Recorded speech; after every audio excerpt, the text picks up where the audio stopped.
어릴 적 제 이름은 자주 불리지 않았습니다. 집에서는 늘 저것 혹은 쓸모없는 년이었지요. 경북의 작은 마을, 농과 밭 사이에 자리한 초가집이 저의 세상이었습니다.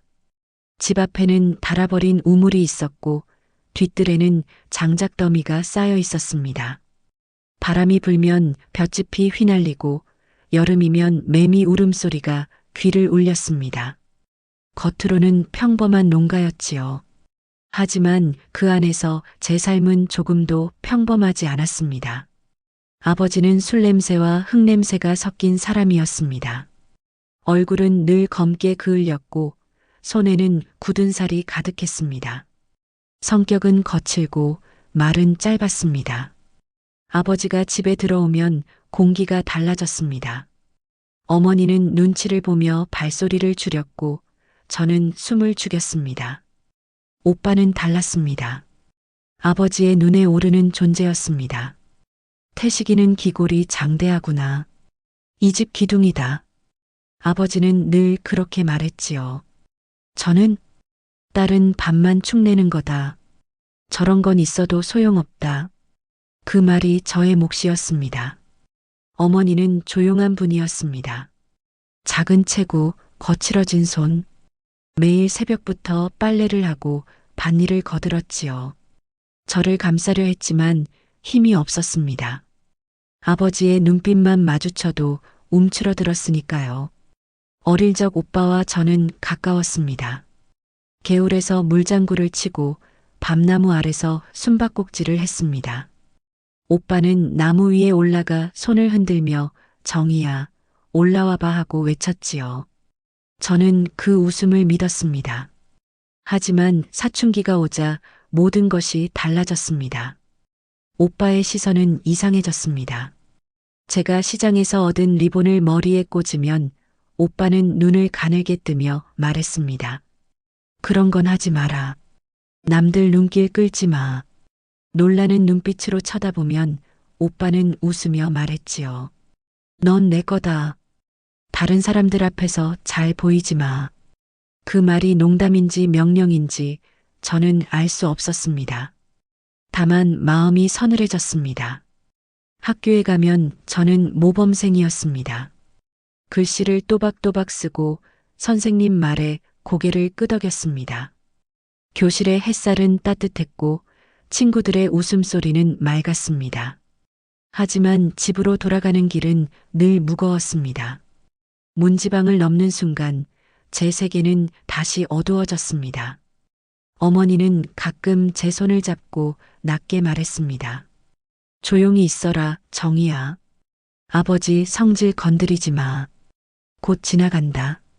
하지만 지나가지 않았습니다. 매일 반복되는 공포였지요. 어느 날 저녁 아버지가 막걸리에 취해 말했습니다. 태식이는 장차 큰일을 할 아이다. 내 피를 이어받았다. 정의는 실수다. 잘못 태어난 거다. 그 말에 모두가 침묵했습니다. 어머니는 고개를 숙였고 오빠는 입꼬리를 올렸습니다. 저는 아무 말도 하지 않았습니다. 제 존재가 집안의 잘못처럼 취급되는 순간이었으니까요. 그때부터 저는 더더욱 혼자가 되었습니다. 웃어도 소리가 나오지 않았고 울어도 눈물이 흐르지 않았습니다. 제 안에서 뭔가가 굳어가고 있었습니다. 밤이 되면 저는 작은 창문 틈으로 달빛을 보았습니다. 은빛으로 물든 마당, 멀리 들리는 게 짖는 소리. 그 아래서 저는 속삭였습니다. 언젠가 여길 벗어나고 싶다. 하지만 그 소망은 쉽게 입 밖으로 나오지 않았습니다. 아버지의 주먹, 오빠의 눈빛, 마을 사람들의 시선이 제 입술을 막고 있었지요. 그러나 저는 알았습니다. 무언가 잘못 돌아가고 있다는 것을. 오빠의 손길이 예전처럼 단순한 장난이 아니란 걸. 어머니의 떨리는 손이 그걸 알고 있음을. 아직은 아무도 말하지 않습니다. 저도 어머니도 마을 사람들도 눈을 돌립니다. 하지만 곧 이 침묵이 무너질 날이 올 것입니다. 제 삶을 송두리째 흔들 사건이 다가오고 있었지요. 저는 몰랐습니다. 그날이 얼마나 빨리, 얼마나 잔인하게 찾아올지. 그러나 달빛은 알고 있었던 것 같습니다. 창문 틈으로 스며들던 그 빛은 차갑고도 서늘했으니까요. 봄비가 내리던 어느 저녁이었습니다. 방 안은 눅눅했고 벽지는 군데군데 갈라져 있었습니다. 어린 시절 함께 놀던 오빠의 얼굴은 이제 낯설게 보였습니다. 눈빛은 차갑고 말투는 점점 명령처럼 변했습니다. 정희야, 아버지 앞에서 말 조심해라. 괜히 입 잘못 놀리면 큰일 난다. 그는 낮게 말하며 제 어깨를 누르듯 짚었습니다. 저는 대답하지 않았습니다. 그러나 속으로는 이미 알았습니다. 오빠의 손길은 단순한 장난이 아니었지요. 마음 깊숙이 알면서도 그 사실을 밖으로 내뱉을 용기가 없었습니다. 학교에 가면 달랐습니다. 선생님은 제 공책을 칭찬했고 친구들은 함께 뛰자고 손을 잡았습니다. 웃음이 났습니다. 그러나 종이치고 집으로 돌아오는 길에 제 발걸음은 점점 느려졌습니다. 집 문턱을 넘는 순간 세상은 다시 무겁게 가라앉았으니까요. 어머니는 가끔 제 눈을 똑바로 보지 않았습니다. 부엌에서 설거지를 하며 또는 우물가에서 빨래를 헹구며 잠깐 시선을 피했습니다. 저는 알았습니다. 어머니도 뭔가를 알고 있다는 걸. 하지만 그 역시 말할 수 없다는 걸. 어느 날 저녁 작은 용기를 내어 말을 꺼냈습니다. 엄마 오빠가 요즘 좀 이상해요. 그 순간 어머니의 손이 멈췄습니다. 거품이 묻은 손가락이 잠시 허공에 떴다가 다시 물속으로 들어갔습니다. 괜한 생각하지 마라, 정희야. 그냥 착각일 거다. 오빠는 널 지켜주는 거다. 그 목소리는 떨렸습니다. 위로하려는 말 같았지만 사실은 두려움에 가득 찬 변명 같았습니다. 저는 입술을 깨물었습니다. 더는 말하지 않았습니다. 하지만 마음속에 더 큰 공허가 자리 잡았습니다. 믿을 수 있는 사람조차 두려움에 눈을 돌린다는 것을 그때 알았습니다. 며칠 뒤 아버지가 술에 취해 돌아온 날이었습니다. 마당에 서서 소리쳤습니다. 태식이, 이 집은 내가 지킨다. 내 동생도 내가 알아서 챙겨라. 알겠지? 그 말에 오빠는 고개를 끄덕이며 미소를 지었습니다. 저는 그 순간 제 운명이 더 단단히 묶이는 소리를 들었습니다. 저는 문제를 해결하려 애썼습니다.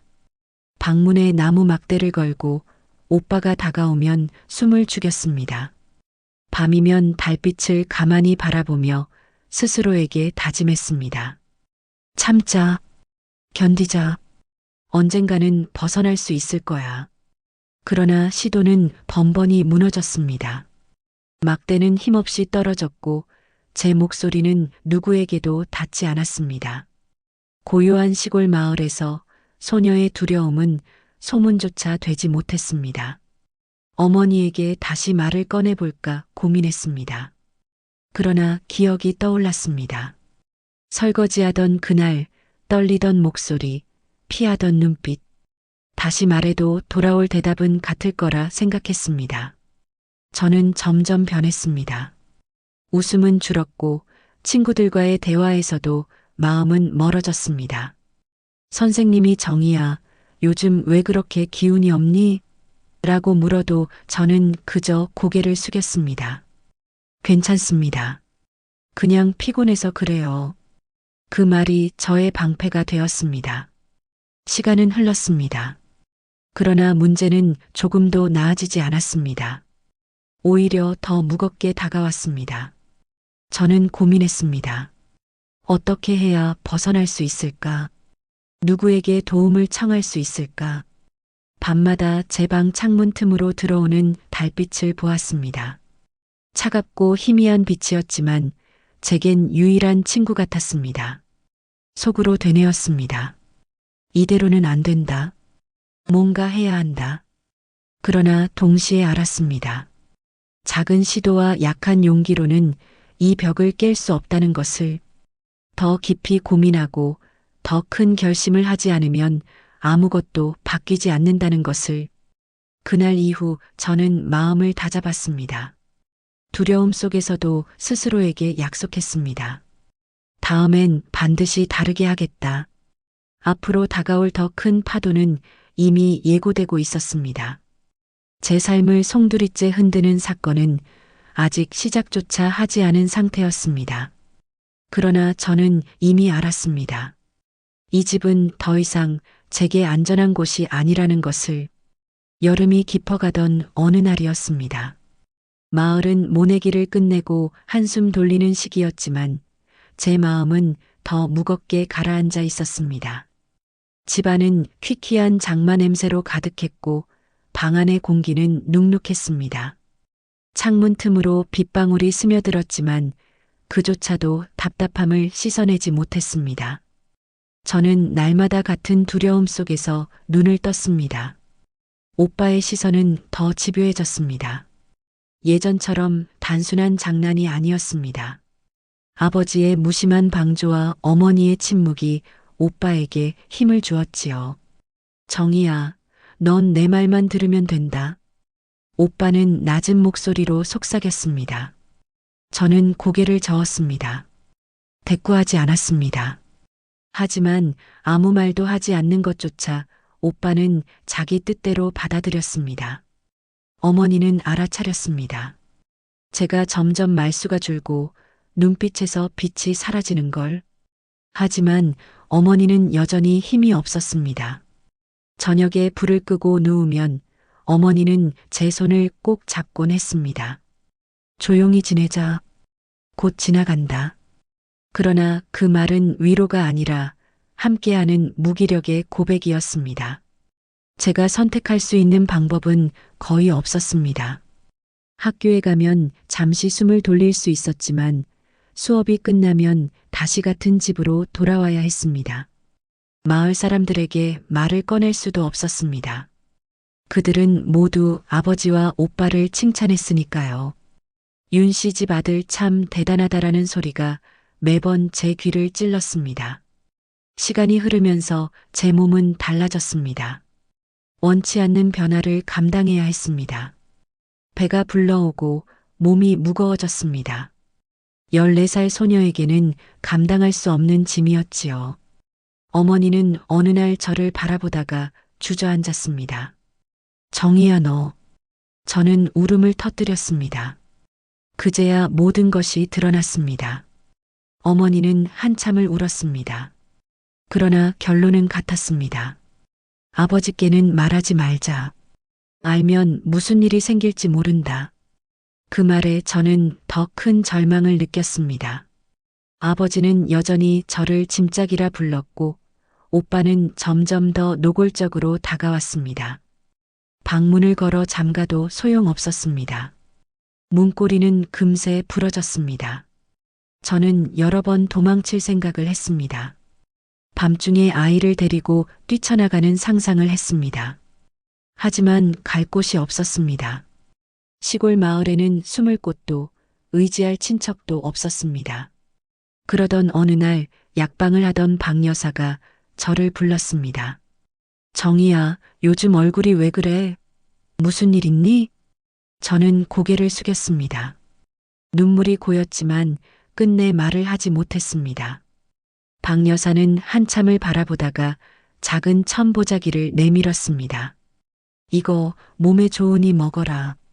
그리고 언젠가 말할 준비가 되면 내게 와라. 그날 밤 저는 보자기를 품에 안고 잠들었습니다. 처음으로 누군가가 제 고통을 알아본 듯 했습니다. 하지만 동시에 두려움도 밀려왔습니다. 만약 아버지나 오빠가 알게 된다면 그 분마저 위험해질 수 있었으니까요. 저는 선택의 기로에 서 있었습니다. 침묵을 이어가느냐 아니면 무너진 벽을 넘어가느냐. 하지만 아직은 용기가 부족했습니다. 방 안은 조용했습니다. 아이의 작은 움직임이 제 뱃속에서 느껴졌습니다. 저는 손을 얹고 속으로 중얼거렸습니다. 너라도 지켜야지. 내가 아니더라도 너는 살아야 한다. 절망 속에서도 그 아이는 제게 희망의 불씨가 되었습니다. 제 몸을 옥죄는 공포와 두려움 속에서 아이의 존재만은 제 삶을 버티게 해주었습니다. 그러나 동시에 알았습니다. 이대로는 안 된다는 것을, 숨죽이며 기다린다고 바뀌지 않는다는 것을 저는 결심했습니다. 아직 방법은 없었지만 반드시 길을 찾아야 한다고. 마을의 고요는 더 무겁게 내려앉았지만 제 마음속에는 아주 작은 울림이 시작되고 있었습니다. 밤마다 잠들기 전 저는 뱃속의 아이에게 말을 걸었습니다. 괜찮아. 엄마가 널 지킬 거야. 속삭임은 제 자신에게도 다짐이었습니다. 저는 더는 그대로 있을 수 없었습니다. 두려움 속에서도 길을 찾아야 했습니다. 어느 날 저는 용기를 내어 박 여사를 다시 찾아갔습니다. 약방 안은 약재 냄새와 따뜻한 연기 냄새로 가득했습니다. 여사님, 저 무서워요. 제 목소리는 떨렸습니다. 박 여사는 말없이 제 손을 잡았습니다. 내 잘못이 아니다. 두려움은 내가 약해서가 아니다. 내가 살아있기 때문이다. 저는 처음으로 눈물을 흘렸습니다. 그 눈물은 억눌린 마음이 조금씩 풀려나는 증거였습니다. 작은 변화가 시작되었습니다. 학교에서도 저는 조금씩 달라졌습니다. 예전엔 침묵만 했지만 이제는 친구들의 질문에 작게나마 대답했습니다. 새로운 전학생 혜진은 제 옆자리에 앉았습니다. 정희야, 점심 같이 먹자. 그녀의 말은 가볍고 자연스러웠습니다. 저는 망설이다 고개를 끄덕였습니다.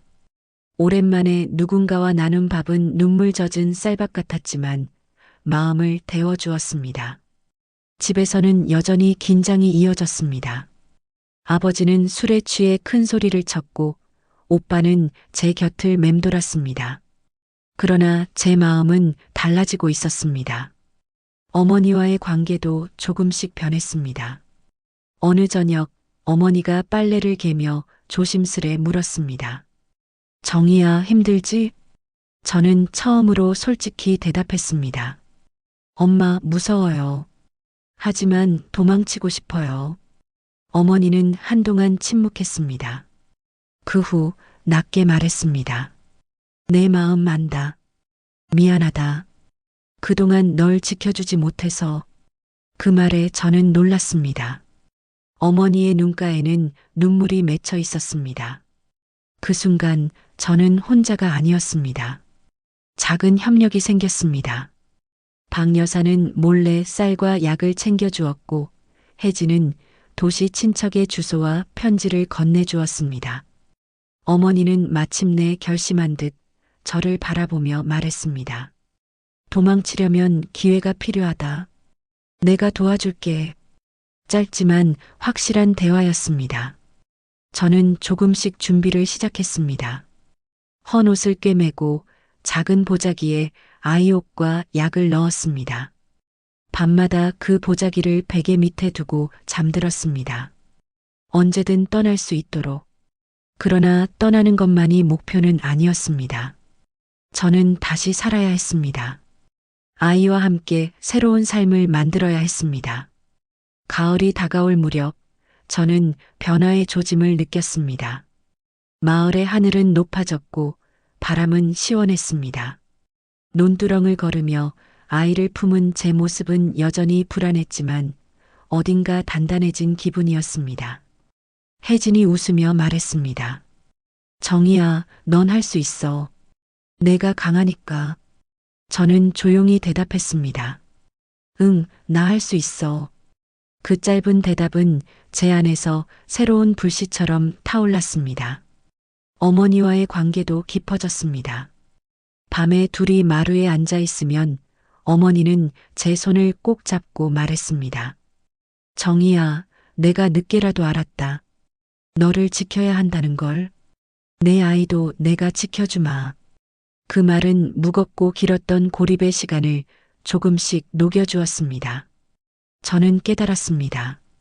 두려움 속에서도 사람 사이의 작은 연대가 얼마나 큰 힘이 되는지, 침묵 속에서도 누군가의 손길은 희망이 될 수 있다는 것을. 아직 길은 멀었습니다. 위험은 사라지지 않았습니다. 그러나 분명히 달라진 것이 있었습니다. 제 눈빛에 다시 빛이 생겼습니다.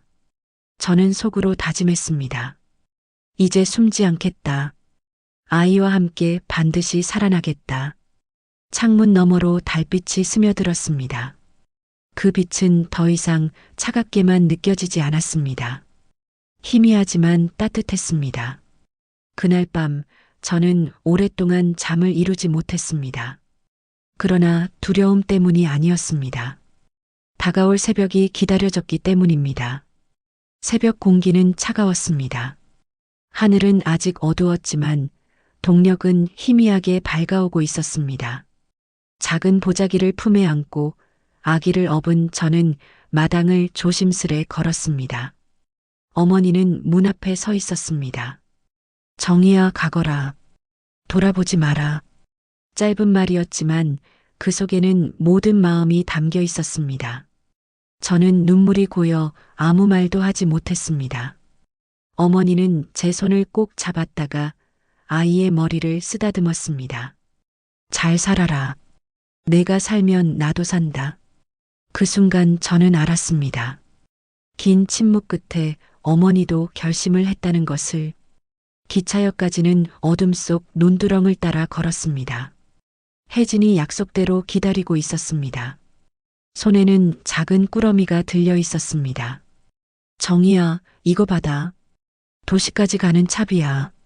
내가 꼭 필요할 거야. 저는 떨리는 목소리로 말했습니다. 혜진아, 고마워. 내가 아니었다면 난 용기를 못 냈을 거야. 혜진은 웃으며 대답했습니다.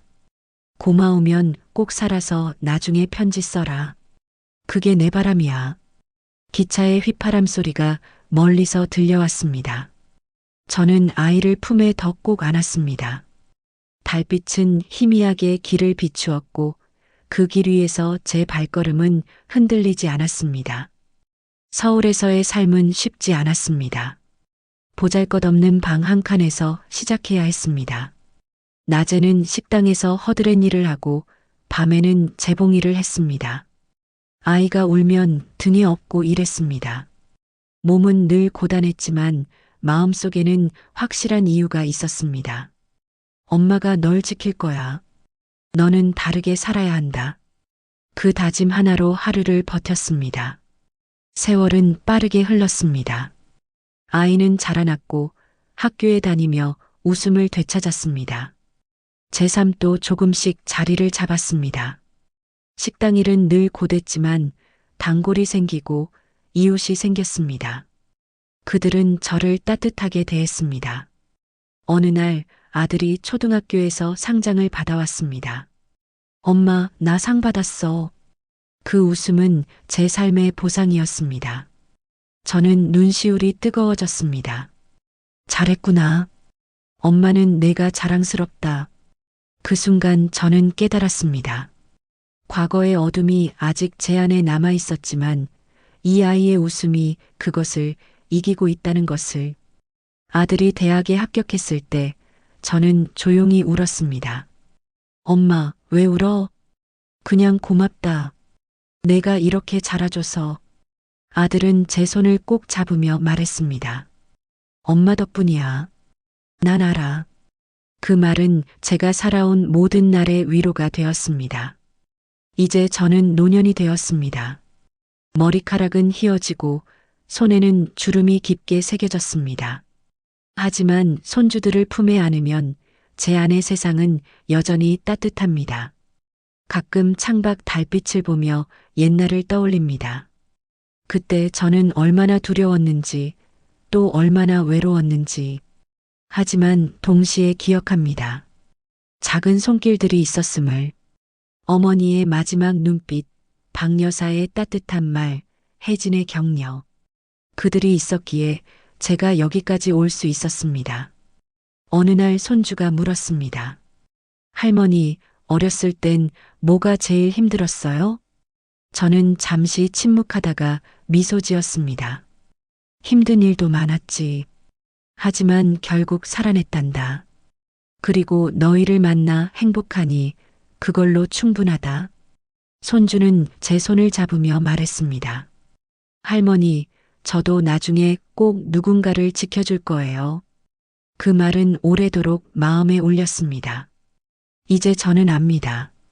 삶은 고통으로만 기록되지 않는다는 것을, 절망 속에서도 희망은 싹트고 침묵 속에서도 사랑은 이어진다는 것을. 저는 과거를 온전히 지울 수는 없습니다. 하지만 그 속에서도 다시 삶을 써내려갈 수 있음을 배웠습니다. 달빛은 여전히 제 창문을 비춥니다. 하지만 그 빛은 이제 서늘하지 않습니다. 은은하고 따뜻합니다. 저는 조용히 속삭입니다. 살아줘서 고맙다. 사랑한다. 그 말은 아들에게, 손주들에게, 그리고 젊은 날의 제 자신에게 전하는 마지막 인사였습니다.